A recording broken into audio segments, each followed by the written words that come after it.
哎，我这不是上个月从伦敦一个人顶个肚子飞回来了吗？很多人都在问我是不是回国生孩子来了。跟你说实话啊，我回来的最直接原因是参加一个节目，这个节目呢叫《奇葩说》，最近正在录制，所以我最近更新速度才这么臭不要脸嘛，希望大家谅解啊。但是我现在确实在考虑我肚子里这货究竟在哪儿泄的问题。今天跟你们唠唠啊，你们说我在哪儿生？我嫂子前两天在沈阳刚刚诞下一子，我现在也是姑姑人心啥的。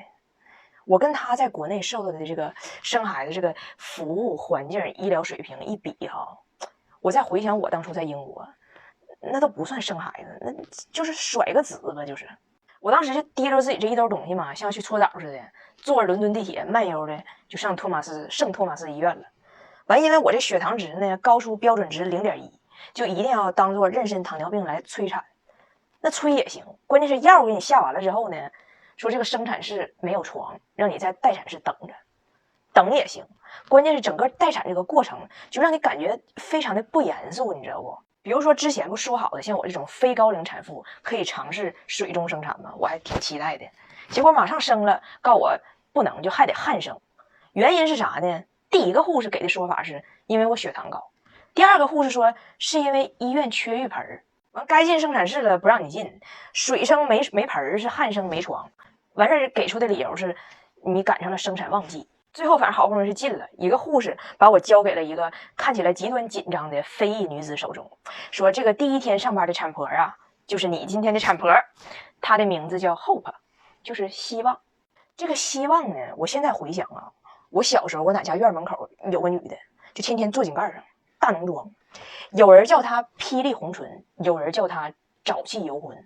她就说我就是7岁到79之间呢有个大坎儿，你现在想不就希望吗？对上了。所以我曾经给我这大坎儿起过一个外号叫金锁嘛，就是莫名其妙的烦他。但今天咱就叫他原名，就希望嘛。希望是个大学霸，带着本震厚大教科书来的，往我病床旁边的小桌一撂，咵嚓一撂，哎，我骗你不是人啊，掏出本大笔记就开记。半夜2点20分，孕妇彩铃章有一曲大号，被产婆希望阻止。产婆希望认为，产妇彩铃章因疼痛产生了错觉，混淆了拉屎与生子的区别。据产婆希望观察，产妇彩铃章已经逐渐焦躁易怒，陪产人（括弧被称大胖媳妇儿）已被猛掐大腿根部6次，目测有内伤。产婆希望建议，如医院能安排出一个浴盆，大胖媳妇儿可安排浴盆冰敷。本次记录完毕。这之后又发生了老多事儿了，以后有空我慢慢给你唠。反正我印象最深的就是这个拆床，就是这个希望哈发现了我太矮，完他够不着我，他就跟我老公说这床是3节可拆卸。我老公一看他这个趋势，就赶紧抱紧了我。果不其然，这希望确实是把3节的中间1节给卸下去了，但是第3节不会安了。这1节的产床也是真绝版，彩铃的身材也真是短。我就在这仅剩1节的产床上当啷这个腿把翟奥达给生完了。翟奥达也是命大，好像没掉地上。完事他又去记笔记去了。当时我就用微弱又绝望的汉语问我老公，我说老公，你跟我说实话，咱们摊上的这个希望是不是有点傻？我老公当时就一直在回忆我爸老说的这么一种动物，完他终于想起来了。那一刻他用他极为可怜的汉语储备量却精准地回答了我，大沙炮子，大沙炮子装了车，真的。所以我现在一想到希望，我就感觉自己架在一个只剩1节的产床上，当了这个腿在绝望的甩子。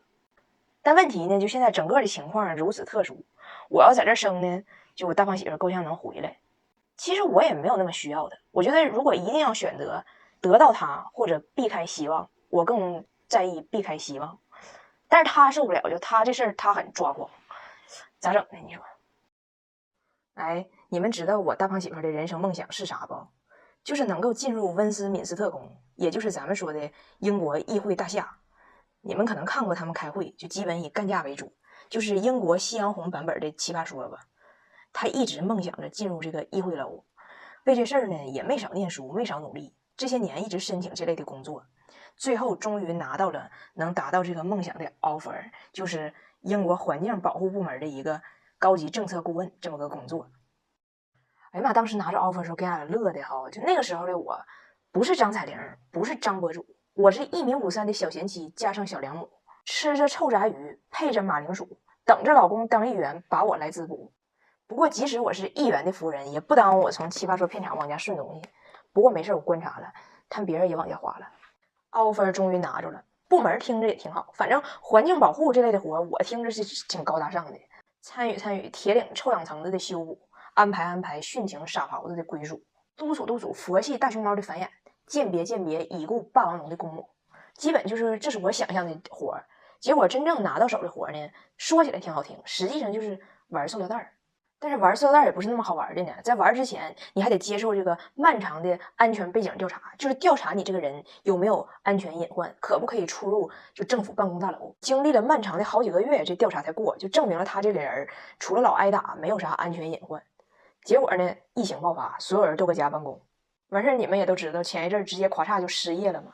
哎呀，就感觉他离他的梦想好近呐，结果最后连这议会大楼的门都没摸着，倒是没有隐患，直接成为了幻影。所以心碎在红尘，可怜追梦人，只恨命运你是不回家的人。完，他当时在家办公的时候，我就开始录短视频嘛。完，他这边工作慢慢找到感觉呢，我这边也开始慢慢收获粉丝儿。然后去年盛夏，我就收到了奇葩说的邀请嘛，我乐颠的我就回来了嘛。结果回来之后发现自己没有那大能耐，哎呀，在青岛待那个14天，就天天在宾馆看着我女儿视频，搁那呜哭的，人家工作人员把我的小猪佩奇的橡胶水果刀都给我没收了嘛。然后我现在因为这个特殊的造型嘛，我就喜欢把这个电脑放到床上，然后我跪在床边写稿，这样我不约的上，我要不难受。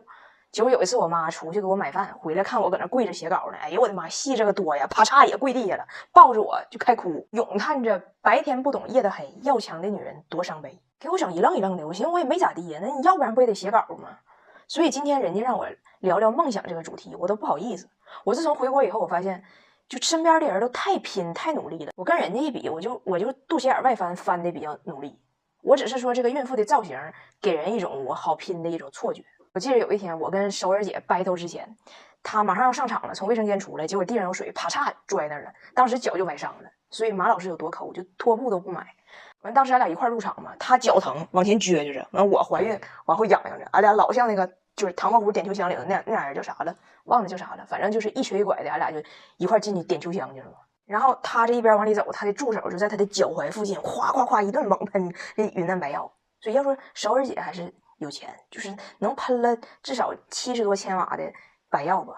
最后俺俩就特别像这个唐伯虎点秋香里这俩人，带着干冰效果架着雾进去的。我的意思呢，就是大家都太努力了。所以现在虽然我也想我这大胖媳妇和我女儿，他俩也想我和这个要出生的老二，但是呢也没啥可后悔的，我就够幸运的了。这奇葩说方便面咱说也往家划了至少1沓了，那我大胖媳妇折腾那长时间，议会大楼1瓶矿泉水1袋方便面也没划拉着啊，梦想就戛然而止了。今天哭泣的小红唇，以后有趣的小灵魂，今天那点小无奈，10年后的下酒菜们。所以呢，我和我失业待养的大胖媳妇，我家翟耀达还有这个老二，祝大家在牛年里，在追梦的路上，喜欢谁就大声讲，惦记啥就大胆想，少听魑魅与魍魉，想要就去想。就像康师傅红烧牛肉面说的嘛，不管梦想多奇葩，一口一口实现它。